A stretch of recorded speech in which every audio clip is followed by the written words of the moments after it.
Are you a current or future physician assistant wanting to learn more about finances? Then join me on this journey to become a PA the FI way. Hi, my name is Kat, and I'm a practicing certified physician assistant who will be your host. It took me 5 years after I started practicing medicine as a PA to thoroughly dive into my personal finances after I discovered the concept of financial independence. I want to use what I have learned to help you avoid some of the financial mistakes that I have made while sharing some of the financial wins that I have had along the way.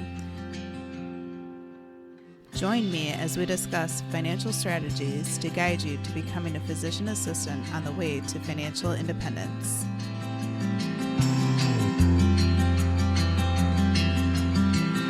Welcome back to the PA the FI Way podcast. This is Kat, your host, and this is the podcast for all the current and future PAs out there who are trying to pursue financial independence. I hope you are all having a great week so far. This week is my first week at a different clinic location within the same organization that I'm at, but a lot closer to home. So instead of having a 30 to 45 minute commute each way, it's now down to about 10 minutes each way. So I'm really thankful to have a shorter commute. Time is one of life's most precious resources out there. So at any point where I can save more time and use time to my benefit in the way that I would like it, that makes me really excited. So I'm very thankful. The topic of today's episode is all about negotiation for your compensation or salary and benefits as well. On the surface, this topic may seem fairly straightforward and not that in-depth of a topic, but once you start researching all the different aspects of negotiation and all of the different things that can be negotiated, as well as different things that can come up in a contract, I think you will soon realize that really this topic is very in-depth and has lots of layers to it. So I do want to preface this in saying that I am not a negotiation expert. Some providers even hire attorneys to review their contracts. I would say that's more common among physicians, but there very likely are some PAs out there that have done that as well. My first PA position that I had right after PA school actually was a non-contract position as a PA, which is very interesting. It's a very large local organization, and the APPs generally did not have contracts. It sounds as though the physicians did, interestingly enough. So with that role, there was essentially a offer that they gave you in writing as to what your pay would be and things like that, but there was no formal contract that you would sign that listed out a bunch of little details or things like that.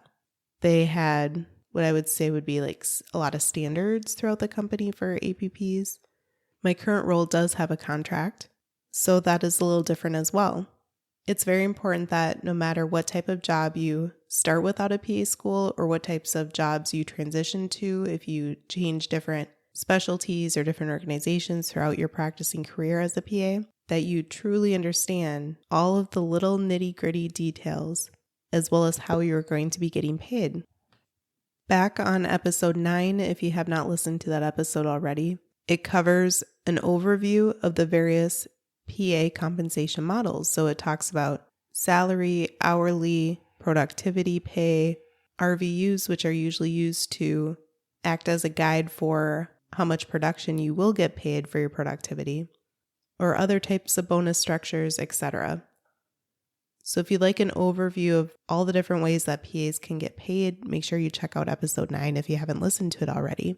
So let's first talk about the different types of things that you can negotiate. And this conversation includes both when you are initially signing a contract at your first job out of PA school or your new job if you are transitioning throughout your career, because it's important to keep in mind that you can renegotiate after you've been practicing at a job for some time, whether that's at your yearly review, or sometimes you may say right at the onset of the job, hey, I would like to renegotiate in 6 months to kind of see how things are going and after I build up my practice. If you and your employer agree to that initially, before signing on, you may want to consider getting that in writing as well. But one of the obvious first things that you can negotiate is your pay or your salary.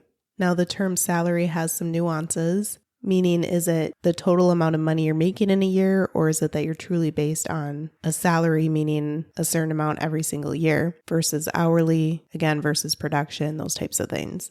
So we will talk about different tips of how to negotiate towards the end of the episode, but keep in mind that the amount that they offer you to begin with likely has some wiggle room, whether they say that it does or doesn't. I will say though that sometimes larger organizations, such as my first role as a PA, they will often have standards for PAs or other APPs as well, in that as a new grad, this is the amount that they offer, period, no negotiation. You still should ask and request and try to negotiate, but it might be their policy that they may just not negotiate, especially with new grads. The next area that you can negotiate in is benefits. So there are all sorts of types of benefits, and some benefits that are provided, it can be company policy that they can't make any changes or exceptions for different employees or providers. So even though you may not like that a benefit isn't offered, or maybe you don't prefer what type of benefit they offer in general, they may not be able to make an exception specifically for you. I would encourage you to consider the benefits though as part of your compensation package. So does the place offer good medical, dental, vision insurance? Do they have access to retirement accounts with employer matching, etc.? Another important benefit to consider that very likely is negotiable is PTO or time off. So I differentiated the two because PTO stands for paid time off, but there are some PA roles out there where you don't technically get paid for your time off, although you can negotiate having time off if you would like. And one of my main jobs that I've had over the years was like this, because I was paid purely on productivity via the amount of RVUs that I had earned per quarter. There was no such thing as PTO, meaning that I could take time off for all major holidays because the clinic was technically closed. It was a family medicine clinic. And my time off also included CME and sick days and travel, relaxation, etc. They only allotted or allowed for so many days per year though. Additionally, some PAs may be working as 1099 contracted employees, and they may be able to set their own hours or have a little bit more say in what they do. Some of their pay may also be based on productivity, or likely is, kind of depends upon the role, but they may also not get PTO. Probably many salary or hourly PAs will have PTO, where you actually get paid for those days off. Now, going back to those roles where you don't get PTO, they likely are higher paying, so it probably evens out and averages out over time where it doesn't really matter if you get paid for that time off or not. But again, it just overall depends. So you can try to negotiate more PTO or time off if you would like to. And it's really important that you clarify, whether it's in the contract or during the negotiation process, is this all inclusive of time to be able to complete CME or continuing medical education that's required to maintain your licensure as a PA? And does this include sick time, or are there separate banks for those types of things as well? Even things such as bereavement days to unfortunately attend different funerals, if those come up throughout your life, those might be in separate banks as well, or they may again be all inclusive. As I touched on, CME is another benefit that is very likely negotiable, and this is twofold. One is the amount of days or amount of hours per year that you are compensated for to be able to have your CME training, as well as the CME budget. So I would venture to say that most employers will offer a CME budget for their PAs, and you can discuss this with other PAs in your state or in your field or in the organization if you know any of them, to kind of see what the budget is. Again, sometimes it's standard. So some organizations say this is all that it is for PAs or NPs, other APPs, and it may or may not change over the years. Other organizations may allow you to negotiate some more CME budget if you would like.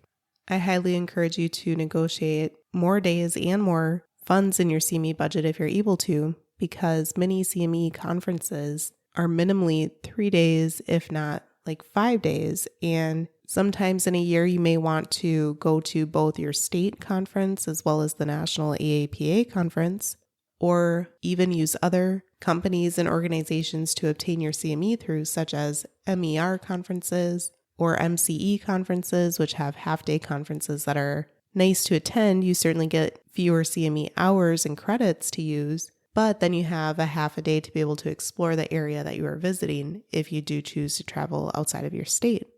And all of you new PAs out there, you very likely are thinking, oh, well, I can definitely do an all-day conference because I'm so used to PA school where I was sitting in school all day long.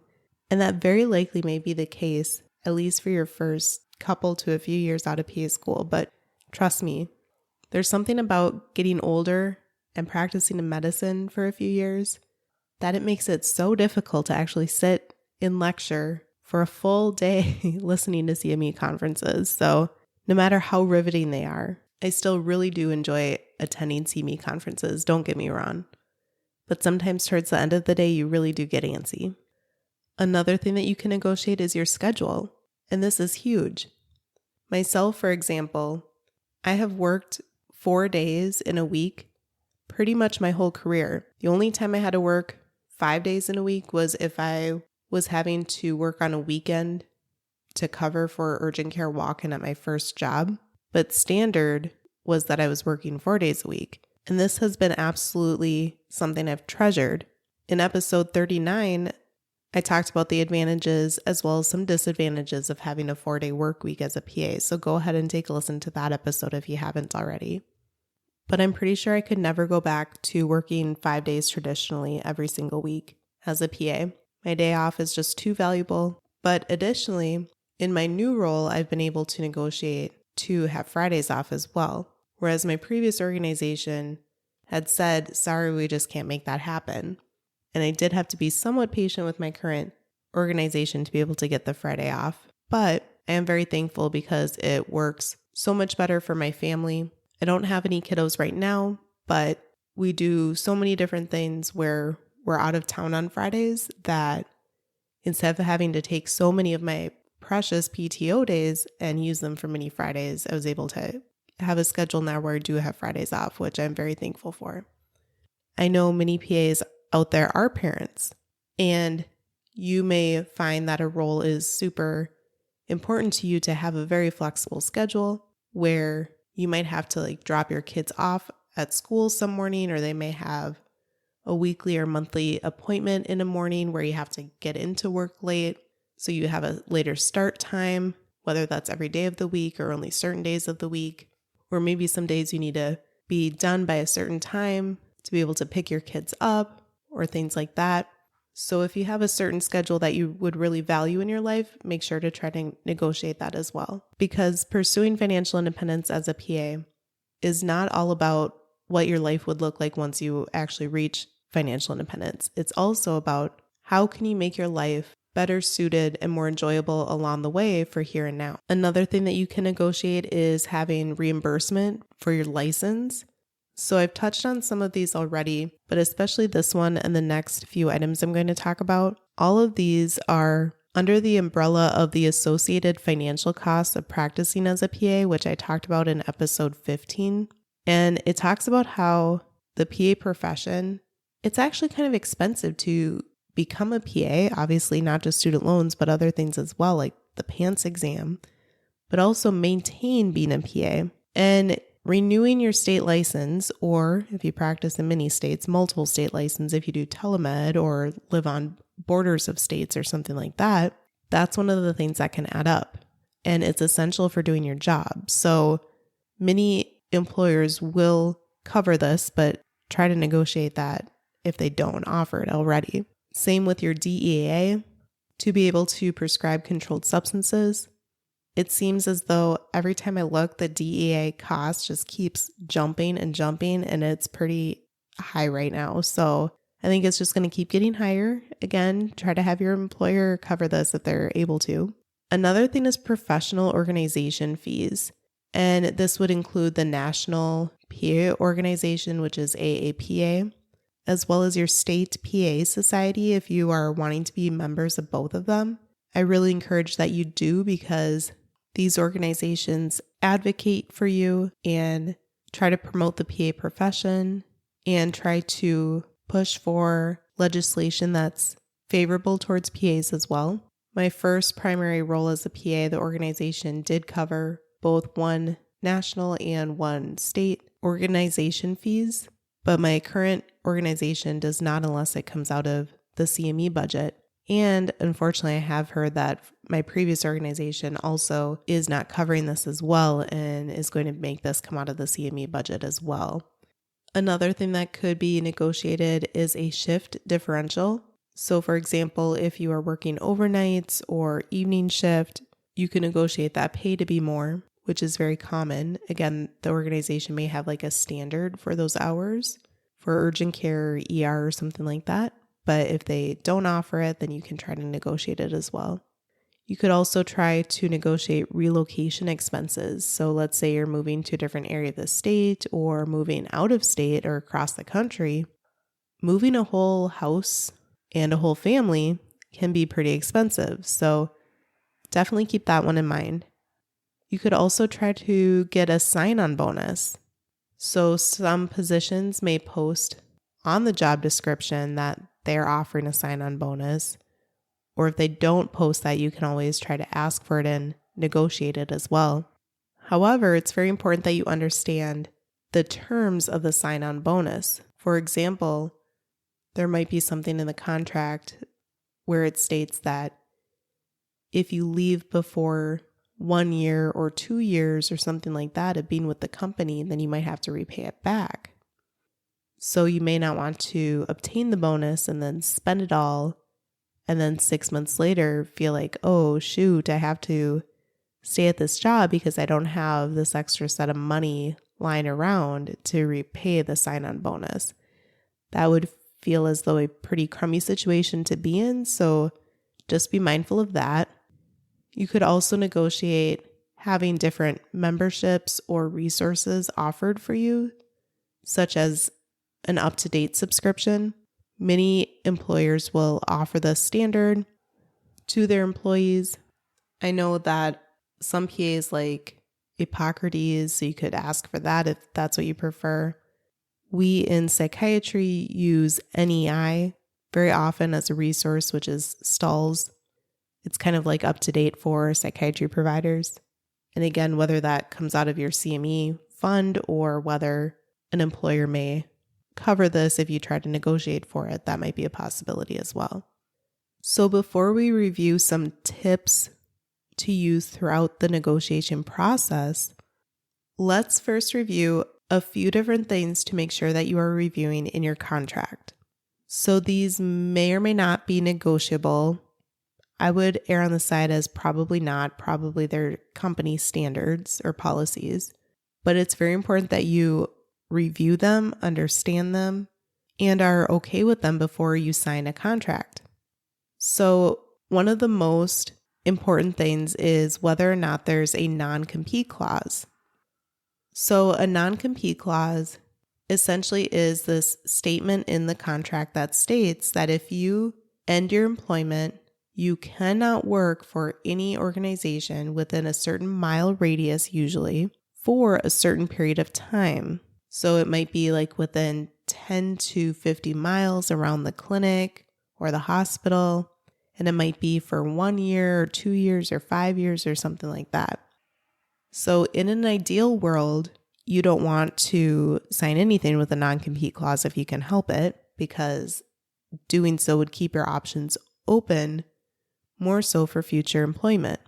However, I would say many contracts do include these, so you have to be okay with it if your contract has them. As I mentioned with my first role, that was a non-contract employee role. Because I didn't have a contract, I did not have a non-compete. I could literally go across the street if I wanted to a clinic and say, hey, I'd rather work here instead, if that were the case. My current role has a non-compete, but it is very minimal, meaning that it's not very restrictive. So I was okay signing that. I think if you are a new PA right out of school and are somewhat desperate to find a job, you may fall prey to some of the non-compete clauses that are out there. Now, again, there's always the fine balance between finding a job and just getting your foot in the door of starting your PA career. so you can start building experience versus kind of being stuck in a position or being taken advantage of. So those are some cautions for you to consider.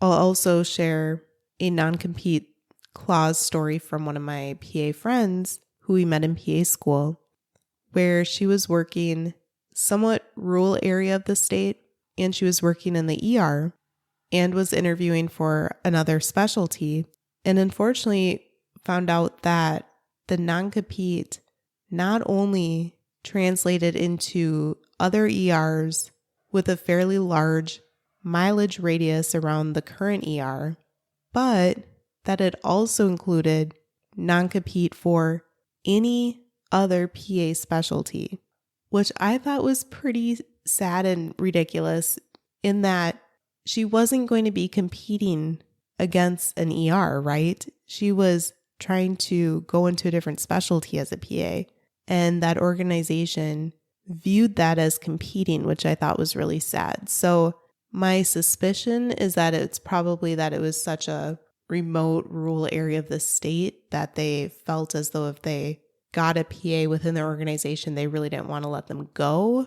I don't really know. But again, it's really important that you just review all of those details and are completely okay with any non-compete clause that you do sign if you do have to sign one. Another very important thing to review in your contract is whether or not malpractice insurance is provided by the employer for you. That's a very valuable benefit. Obviously, if you were to become sued in the future, you would want to make sure that you are covered to a good and appropriate amount. And then another nuance of malpractice is that you also would like to have tail coverage, meaning that once you leave the position, that the malpractice still is in effect for a period of time after you have left the practice. Because, for example, if on the last day of working at your practice, a patient becomes upset with you, then a few months later after you've left, they may decide to try to sue you. Another important thing to review in your contract is the vesting schedule. So this podcast is all about trying to build your wealth, often using investing in retirement accounts such as your 401k. And so a vesting schedule demonstrates how you would become vested, meaning where you can obtain the funds such as your employer match. So with many 401k plans, you can contribute the standard amount per year if you would like, and that money is your own to keep. Well, if an employer match is offered, you might not even be eligible for it right away. So you want to know those details of when you would become eligible for it, but then also the vesting schedule, meaning when are those funds actually yours to keep. It might be like a laddered approach, meaning like every year or so you get an additional percentage to keep over a certain period of time, or it might just say you don't get to keep any of it up until you've worked for us for so many years as well. So definitely understand those nuances too. And then it's also really important that you understand the termination details of the contract, meaning how could this contract end? What would I have to do to make this end? What would the employer have to do? How much of a heads up or notice would either the employer or myself as the employee need to provide to each other? So now that we've reviewed different things that can be negotiated, but other important things to review in your contract as well if you do have a contract, let's talk about some negotiation tips. So one of the very first things that you want to consider would be, what are your goals, what are your priorities, and what are your wishes?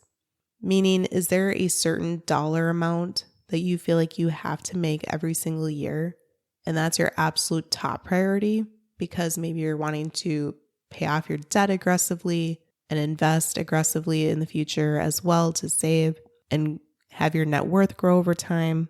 Or do you instead more so value flexibility, a certain schedule with certain hours, a lot of PTO if you like to travel a lot? It's important that you try to prioritize those things. Next, it's also important that you know your worth. So not only do you want to have confidence that you can provide value to this place that you are wanting to work at, but it's also important that you have reviewed what would be a competitive salary or competitive pay for your state, the specialty, your years of experience, all of those details broken down. And AAPA does have a salary report that you can look at. The salary report is definitely good for an initial guideline to start with, but it is limited to how many people respond to the report or take the time to fill it out. So I have heard that the numbers are probably on the lower end because all of the PAs in all of the country do not take the time to fill that out.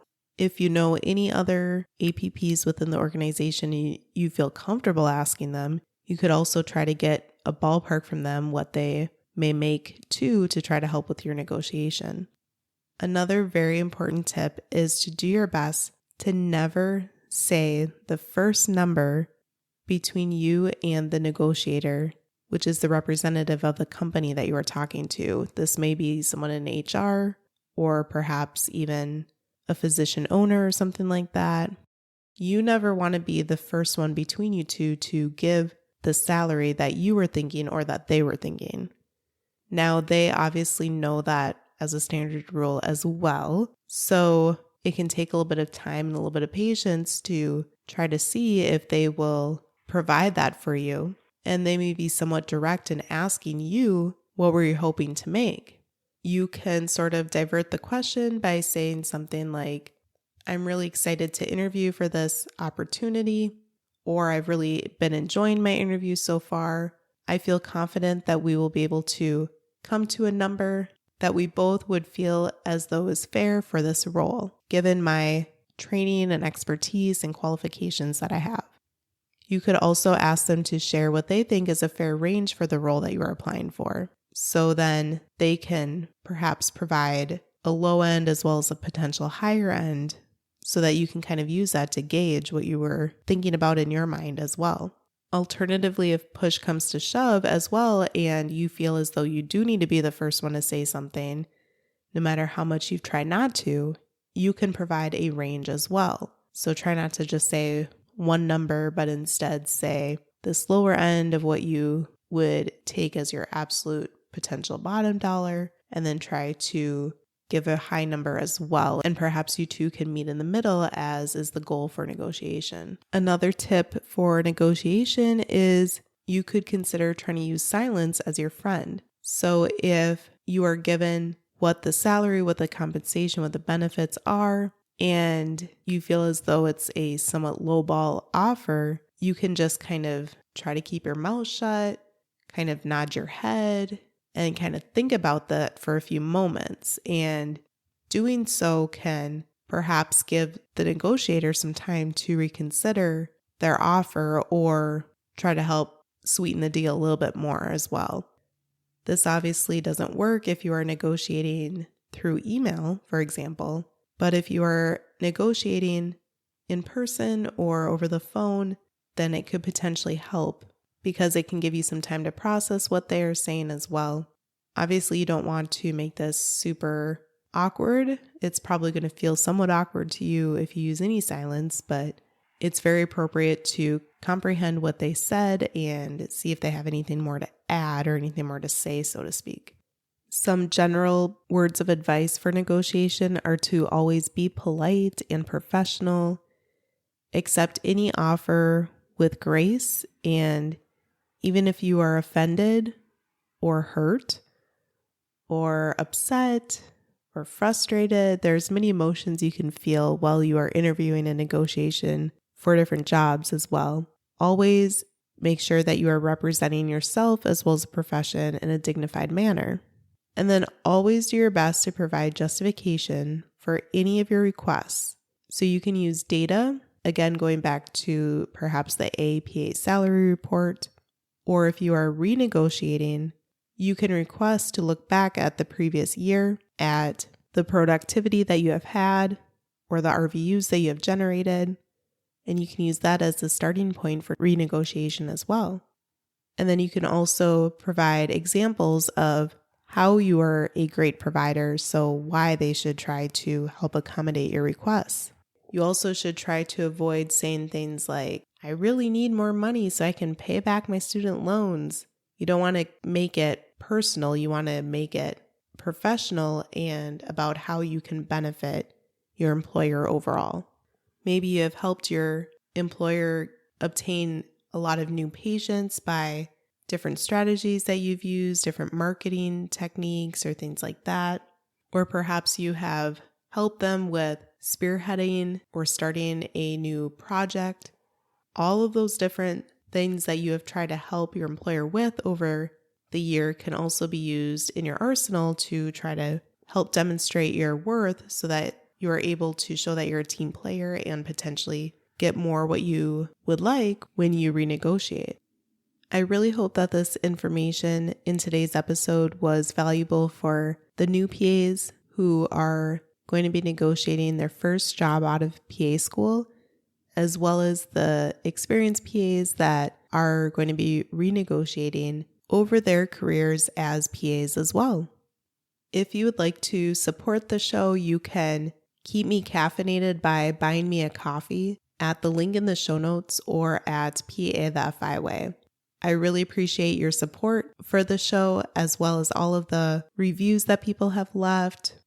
So make sure to subscribe to the podcast as well as leave a written review, sharing the things that you've enjoyed as well if you're interested. This community of current and future PAs that are trying to pursue financial independence and build wealth over time for themselves and their families are truly amazing. So thank you guys for being so great, and I really hope that these negotiation tips are incredibly helpful for you in your journey to build wealth. I'll see you next week.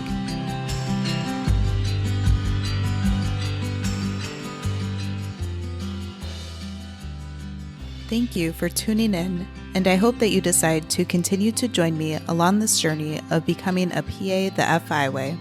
Please take a moment to press the subscribe button on the platform that you are listening to this on, but more importantly, consider sharing with another current or future PA that could benefit from the information that we reviewed in this episode. Take care and have a great rest of your day. Until next time,